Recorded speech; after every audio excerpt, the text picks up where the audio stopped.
SLBC tunnel సొరంగంలో rescue కొనసాగుతోంది. టన్నెల్లో చిక్కుకున్న కార్మికులను రక్షించేందుకు రెస్క్యూ టీమ్స్ తీవ్రంగా ప్రయత్నిస్తున్నాయి.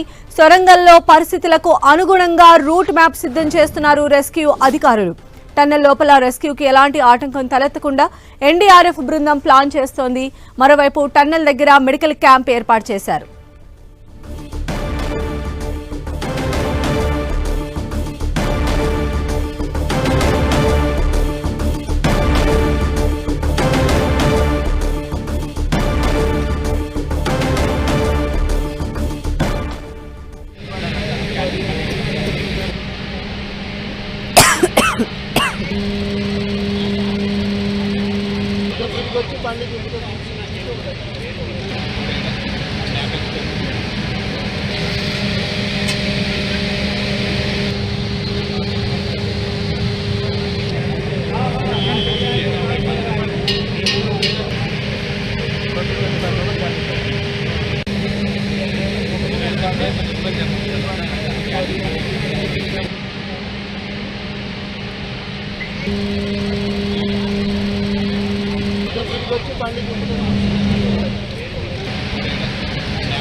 సో ఎస్ఎల్బీసీ సొరంగంలో రెస్క్యూ ఆపరేషన్ ఈ రోజు కూడా కొనసాగుతోంది. దీనికి సంబంధించిన మరింత సమాచారం టన్నెల్ నుంచి మా ప్రతినిధి రాఘవేంద్ర అందిస్తారు.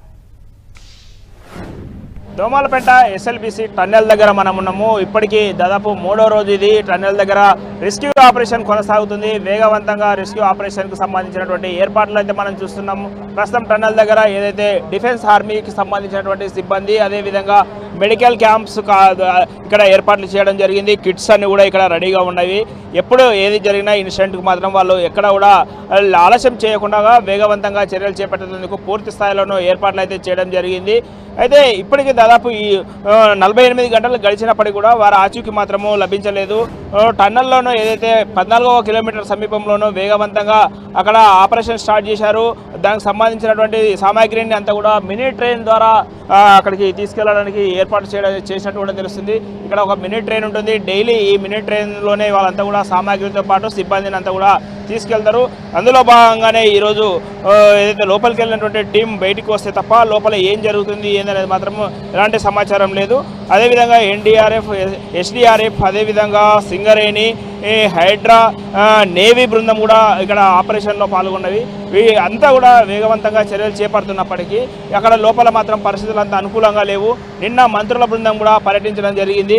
మంత్రుల బృందం పర్యటించినటువంటి నేపథ్యంలోనూ అక్కడ చాలా కష్టసాధకమైనటువంటి పరిస్థితి అయితే ఉంది అని చెప్పడం జరిగింది. దీంతో మొత్తానికి ఏదేమైనప్పటికీ 150 cc మోటార్ల సహాయంతో అక్కడ ఉన్నటువంటి బురదను, నీటిని తొలగించడానికి వేగవంతంగా చర్యలు చేపట్టడం జరిగింది. అయినప్పటికీ కూడా అక్కడ పూర్తి స్థాయిలో విద్యుత్ సరఫరా నిలిచిపోవడం జరిగింది. విద్యుత్ సరఫరా నిలిచిపోవడంతోనూ దానికి సంబంధించినటువంటి ఈ మోటార్ల సహాయంతోనూ ఆ నీటిని, బురదను తొలగించడానికి చర్యలు అయితే చేపట్టడం జరిగింది.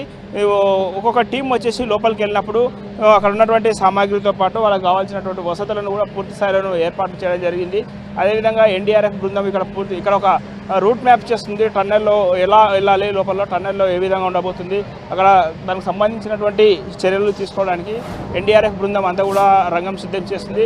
ఈ దాదాపు 13 కిలోమీటర్ల తర్వాత ఈ 13.5 కిలోమీటర్ల వరకు వేగవంతంగా వెళ్ళినప్పటికీ 14 కిలోమీటర్ల సమీపంలోనూ ఈ ప్రమాదం చోటు చేసుకున్నది.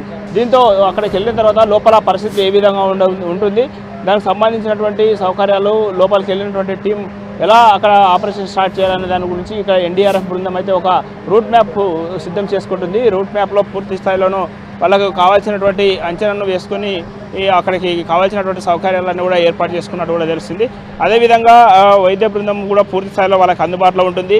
ఆ వైద్య బృందంతో పాటు ఇక్కడ కావాల్సినటువంటి అన్ని ఏర్పాట్లన్నీ కూడా చేసుకొని ఈరోజు జరిగేటటువంటి ఆపరేషన్లో పూర్తి స్థాయిలోనూ ఈ చిక్కుకున్నటువంటి 8 మందిని కూడా కాపాడేటటువంటి ప్రయత్నం భాగంగా చర్యలు వేగవంతంగా చేస్తున్నట్టు కూడా తెలుస్తుంది. మరోవైపు ఇక్కడికి పూర్తి స్థాయిలోనూ బందోబస్తును ఏర్పాటు చేయడం జరిగింది. ఈరోజు మరికొంతమంది ప్రభుత్వం నుంచి మంత్రులు కానీ, అదేవిధంగా ప్రజాప్రతినిధుల బృందం కూడా, నిపుణుల బృందం కూడా చేరుకునే అవకాశం ఉంటుంది.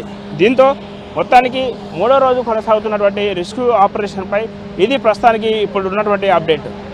కెమెరామెన్ లక్ష్మణ్తో రాఘవేంద్ర, ఎస్ఎల్బీసీ సొరంగం నుంచి.